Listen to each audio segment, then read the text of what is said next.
Most people have no idea how close California came to a political meltdown this week.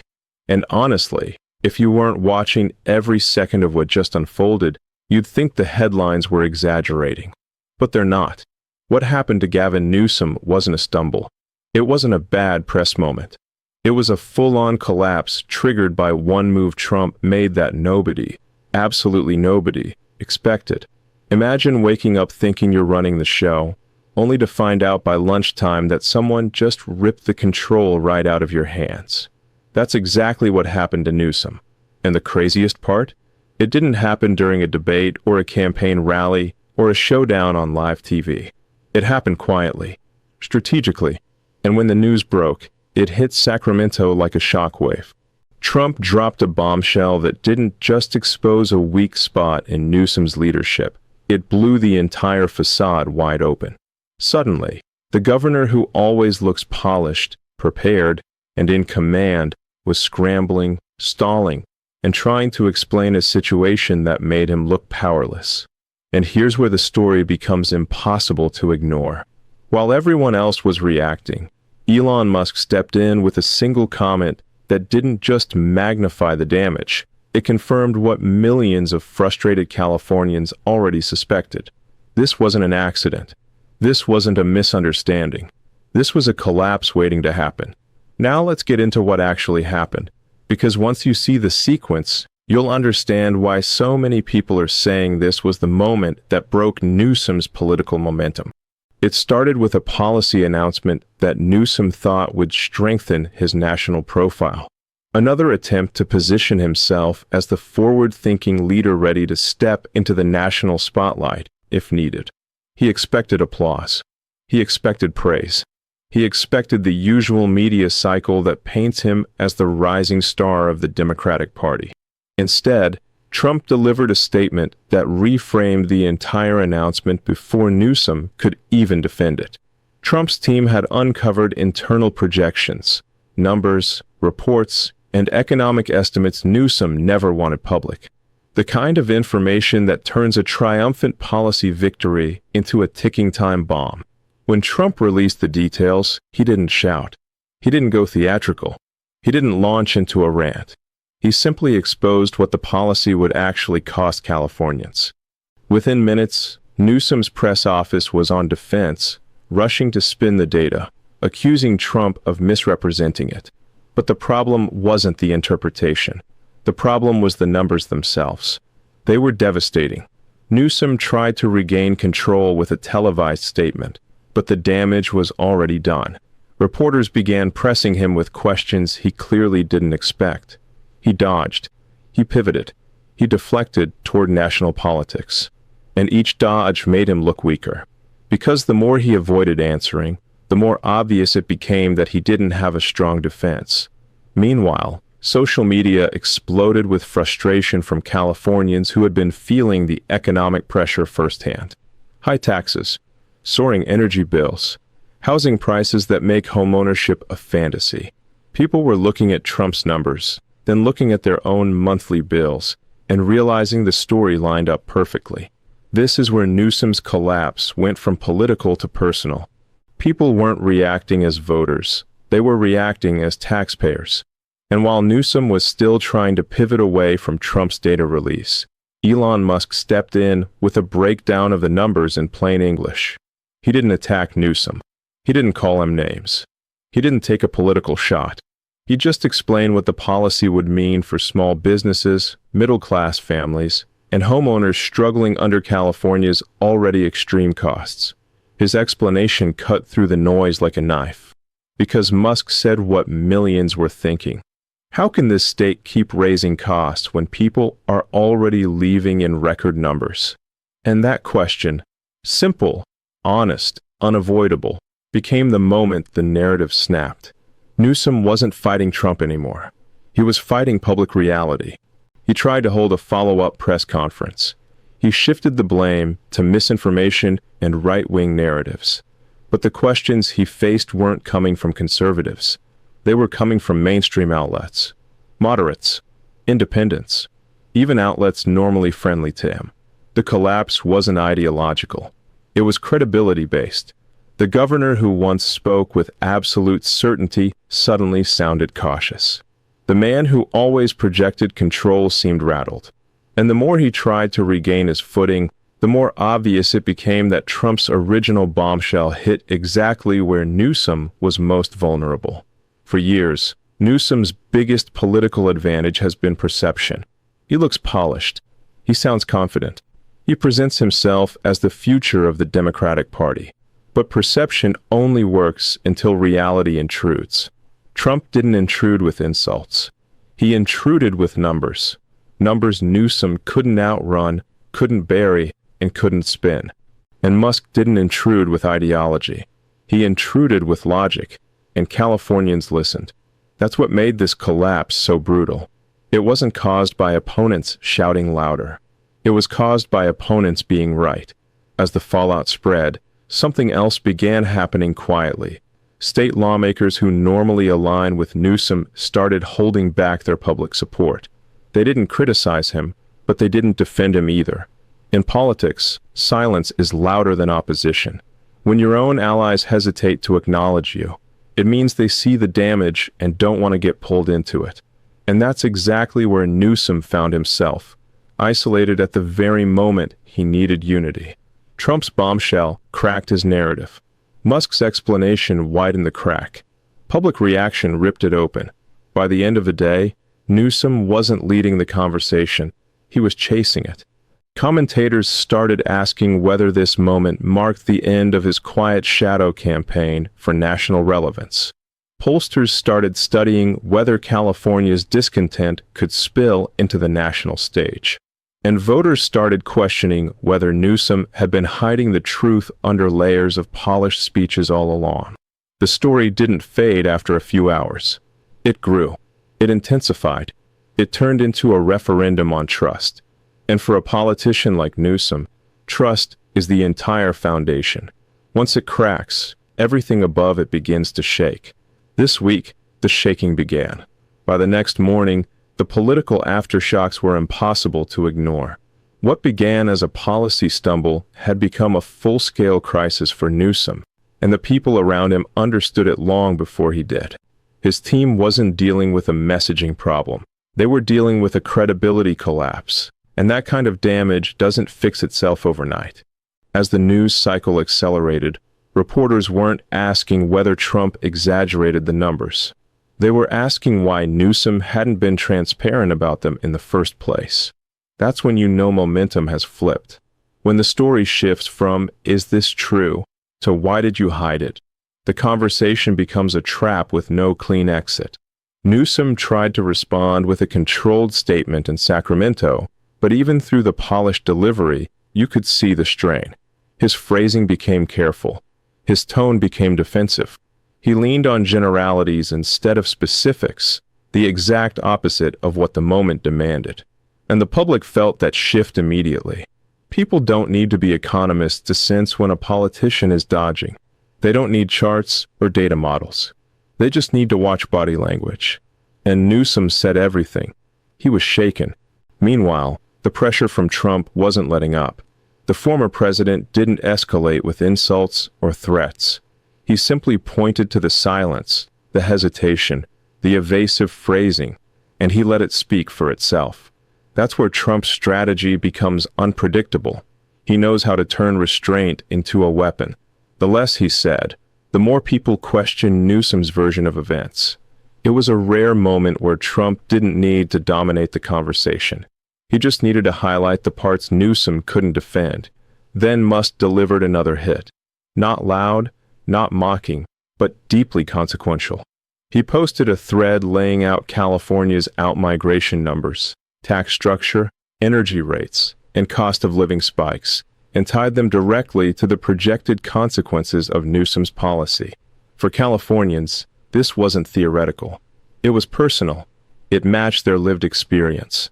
That's why Musk's breakdown landed harder than Newsom expected. People already felt the pressure.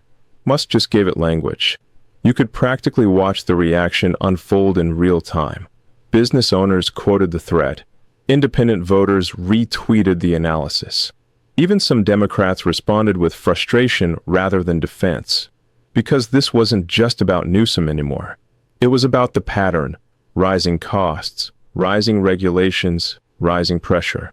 Trump had pointed to the vulnerability. Musk had mapped it, and Newsom was still struggling to counter it. The next blow came from inside the state legislature.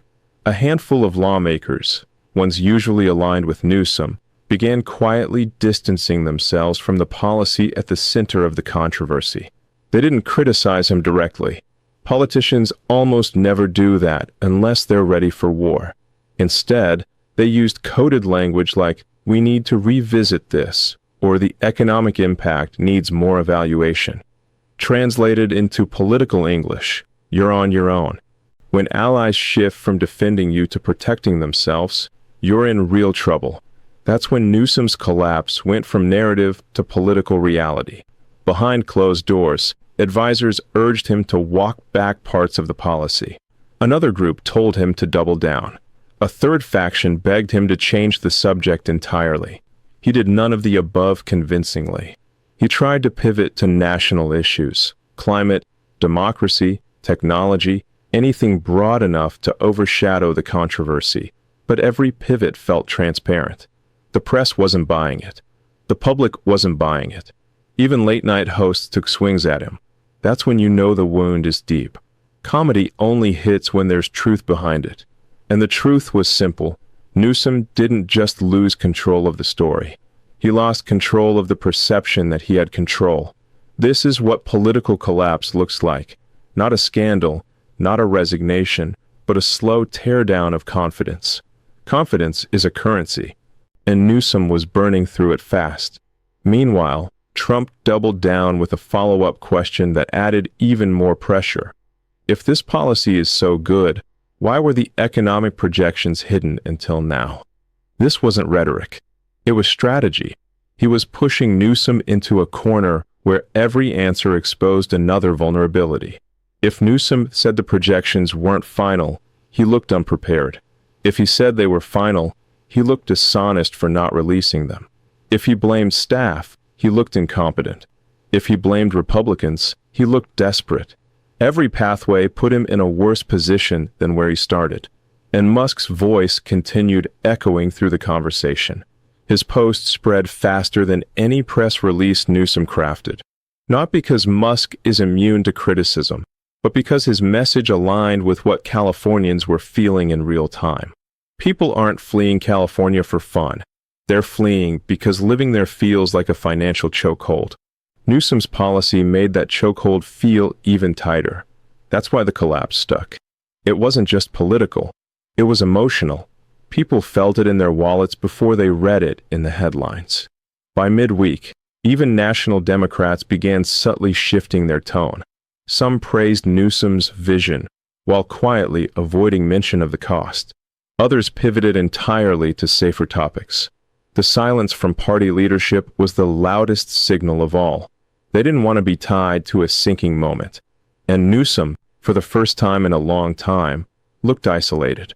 No governor wants to look isolated during a crisis. But Newsom wasn't facing a crisis of policy.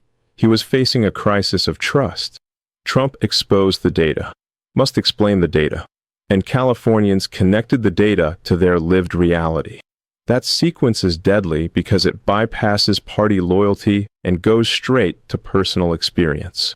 People don't care who wins a political argument.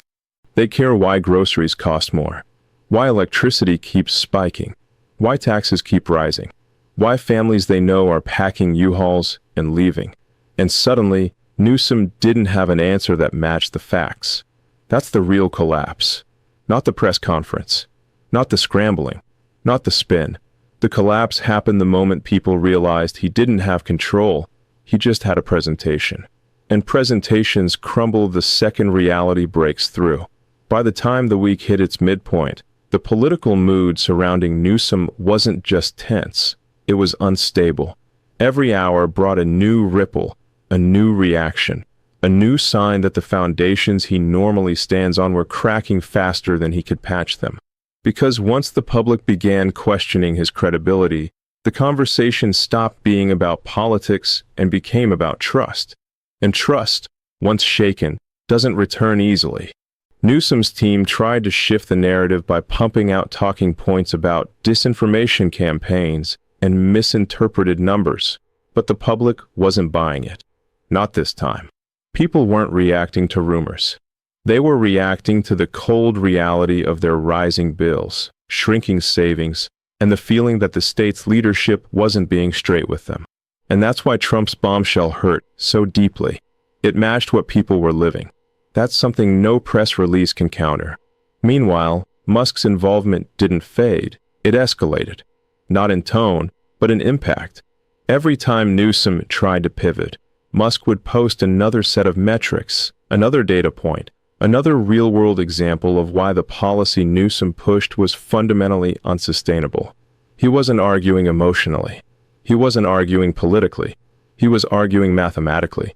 And math doesn't bend for spin. What made Musk's commentary so powerful wasn't that he's a billionaire or a public figure. It's that he speaks the language Californians have been forced to learn, the language of skyrocketing expenses and economic pressure.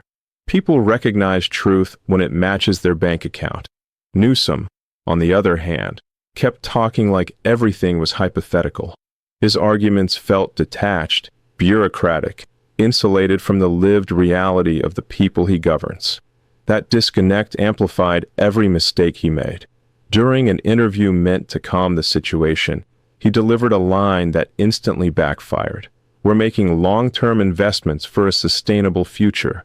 It sounded good. It sounded polished. But it also sounded tone-deaf. Because Californians aren't struggling with the future, they're struggling with the present. And when leaders speak in vague promises while people are paying $7 for eggs and half a paycheck for rent, the frustration grows. That's where Trump and Musk had the advantage. They weren't speaking theoretically. They were pointing directly to the real economic pain people are already facing. And Newsom couldn't hide behind rhetoric anymore. Reporters and residents began asking questions that cut straight to the heart of his collapse. Why didn't he release the full projections? Why does this policy increase costs when the state is already struggling? Why is population decline being ignored? Why are businesses leaving? Why does every solution look like another burden placed on ordinary families? These weren't partisan attacks. They were honest questions from people who feel trapped inside a failing model. That's the part Newsom didn't seem to understand. This wasn't about him versus Trump or him versus Musk. This was about him versus reality. And reality was winning. Behind the scenes, the internal fractures deepened.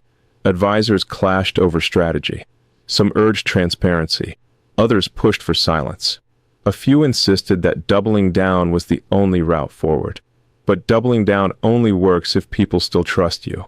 By now, the trust had evaporated. Legislators who normally aligned with him were suddenly speaking cautiously, avoiding direct endorsements of the policy at the center of the controversy. Some even mentioned the need for reassessment, which in political terms means, we don't want to go down with you. That isolation grew sharper when donors began expressing concern. Not publicly, donors rarely go public, but privately, where the real influence happens. They weren't concerned about the policy details. They were concerned about the optics, the vulnerability, the sense that Newsom was losing the stability they believed he had. Political donors care about momentum, about strength, about survivability. And suddenly, Newsom didn't look like a survivor. He looked like someone who just took the biggest blow of his political career. This is where Trump's strategy became crystal clear. He didn't need to attack Newsom directly or constantly. The bombshell did the work. The silence did the work. The follow-up questions did the work. Trump simply opened the door and let the public walk through it. Once people walked through that door, they found the cracks themselves. Musk only widened them. And Newsom had no way to patch them fast enough. The trouble grew even bigger when national outlets began covering the story, not as a political feud, but as a governance failure. Headlines shifted from "Trump criticizes Newsom" to "Is California's economic model cracking? Why are Californians losing faith in their governor?" Outmigration crisis tied to new policy fallout. These headlines didn't revolve around Trump. They revolved around the implications of Newsom's decisions. That's the worst-case scenario for any governor. Because when the narrative becomes about your state's decline, no amount of charisma can save you. Newsom's own attempt to defend the policy ended up worsening the fallout.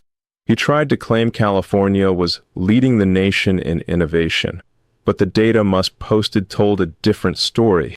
Highest taxes in the nation, one of the highest poverty-adjusted rates, massive outmigration, declining business confidence, rising homelessness, rising energy costs, declining enrollment in public schools, record numbers of U-Hauls headed out of the state. These weren't talking points. They were numbers.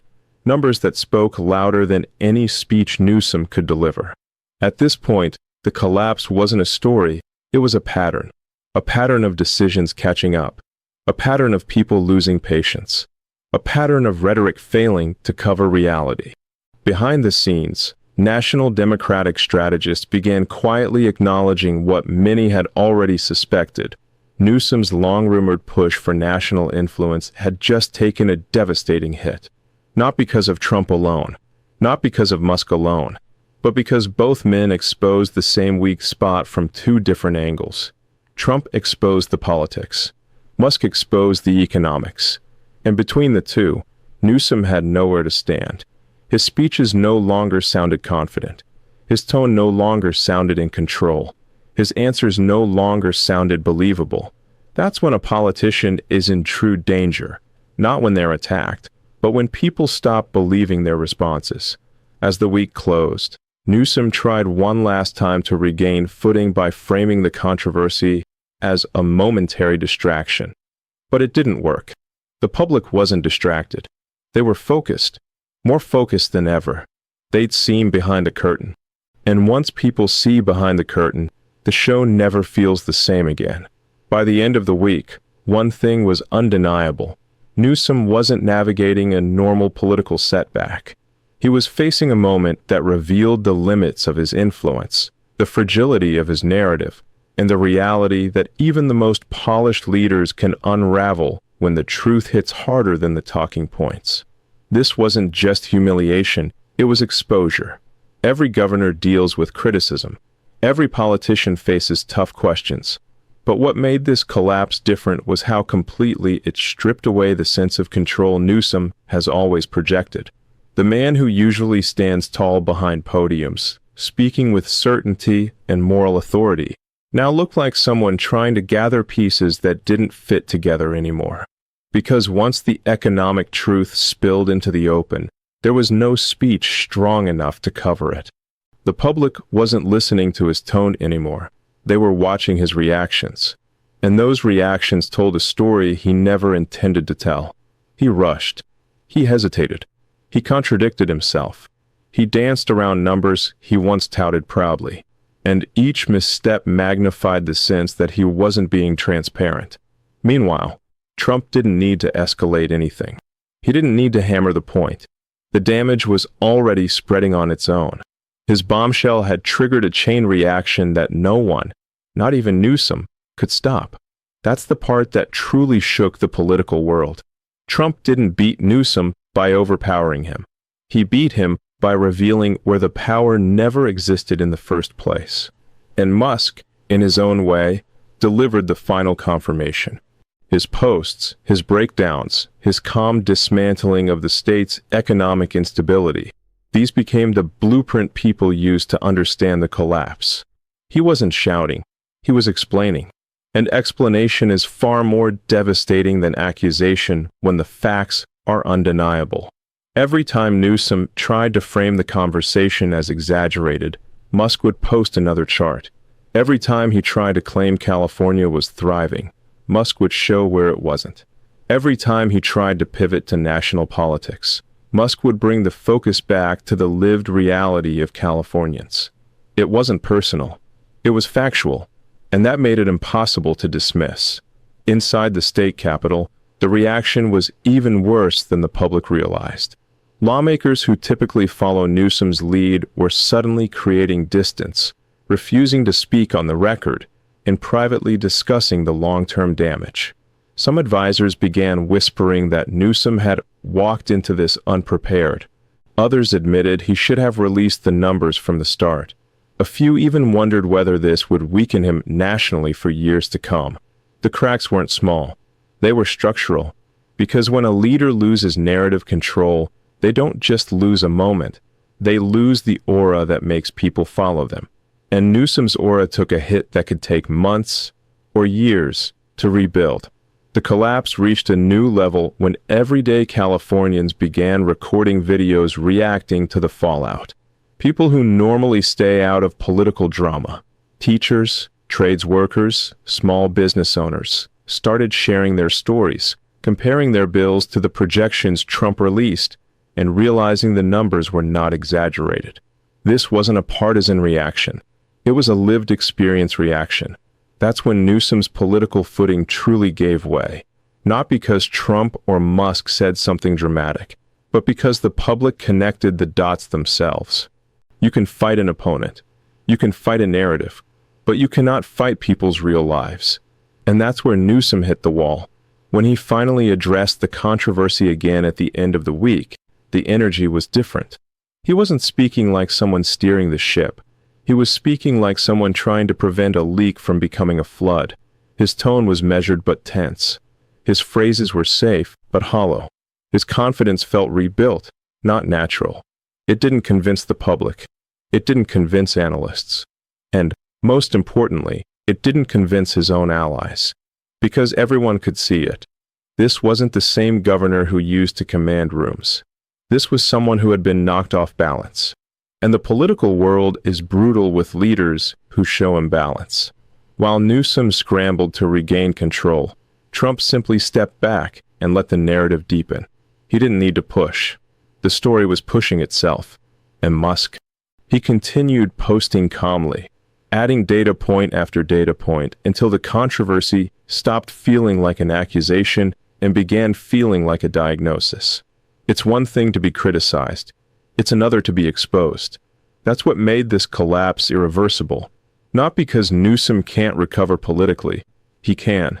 But because people now see the gap between the California he talks about and the California people actually live in. Once that gap is visible, voters don't forget it. They compare every future decision to it. They question every claim that doesn't align with their lived experience. They listen differently, more skeptically, more cautiously. That's the real damage. Not the headlines, not the jokes, not the press conferences. The shift in perception. Because when a politician's strongest asset, trust, gets shaken, every step they take afterward feels heavier, harder, and more scrutinized. Newsom didn't just take a political hit this week. He took a credibility hit. Trump caused the crack. Musk widened it. The public confirmed it. And the aftermath? That belongs to Newsom to navigate. But he'll be navigating it from a weaker position than he's ever been in before. Thank you for watching this video. Click here to watch another video that might interest you.